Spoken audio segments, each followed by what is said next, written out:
Alam mo ba na ang mga AI companion na ginagamit para sa mga matatandang may sakit ay maaaring magdulot ng mas malalim na kalungkutan kaysa ginhawa? Isipin mo ito, isang abuela sa Mexico na nakatanggap ng AI na nagsasalita ng perpektong Espanyol pero nagbibigay ng comfort gamit ang American values imbes na Catholic traditions niya. Isang lolo sa China na binigyan ng AI companion ng kanyang anak na naging Amerikano na ang pag-iisip.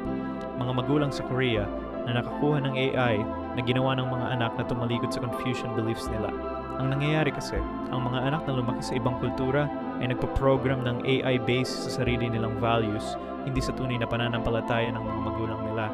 Kaya imbes na makaramdam ng kapayapaan sa huling sandali ng buhay nila, mas nagiging malungkot pa sila dahil hindi nila nararamdaman ang tunay na cultural comfort na kailangan nila.